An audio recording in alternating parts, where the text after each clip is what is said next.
എറണാകുളം ഉദയംപേരൂരിൽ പാസ്റ്റർമാർ സംഘടിപ്പിച്ച പരിപാടിയിൽ പാകിസ്ഥാൻ പതാക. ഉദയംപേരൂർ ജീസസ് ജനറേഷൻ ഓഡിറ്റോറിയത്തിൽ നടന്ന പരിപാടിയിലാണ് സംഘാടകർ പാകിസ്ഥാൻ പതാക ഉപയോഗിച്ചത്. BJP ജില്ലാ ജനറൽ സെക്രട്ടറി ശ്രീകുട്ടൻ തുണ്ടയിലിന്റെ പരാതിയിൽ കലാപാഹ്വാനത്തിന് ഉദയംപേരൂർ പോലീസ് കേസെടുത്തു. എറണാകുളം ഉദയംപേരൂർ ജീസസ് ജനറേഷൻ ഓഡിറ്റോറിയത്തിൽ നടന്ന പരിപാടിയിലാണ് 20ഓളം രാജ്യങ്ങളുടെ പതാകയ്ക്കൊപ്പം പാകിസ്ഥാന്റെ പതാകയും ഉൾപ്പെടുത്തിയത്. പാസ്റ്റർമാർ സംഘടിപ്പിച്ച 40 ദിവസം നീണ്ടുനിന്ന എഫദ 2025 എന്ന പരിപാടിയിലായിരുന്നു പാകിസ്ഥാൻ പതാക പരസ്യമായി പ്രദർശിപ്പിച്ചത്.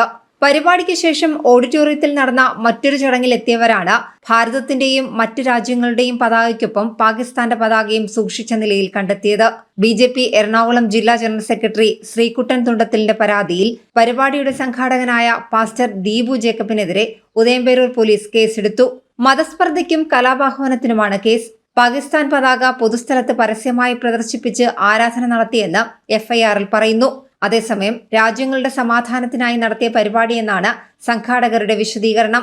പരിപാടിക്ക് ശേഷം ശുചിമുറിക്ക് സമീപം ഭാരതത്തിന്റെ പതാകയടക്കം കൂട്ടിയിട്ടിരിക്കുകയായിരുന്നു. ഭാരത പതാകയോട് സംഘാടകർ അനാദരവ് കാട്ടിയെന്നും പരാതിയിലുണ്ട്.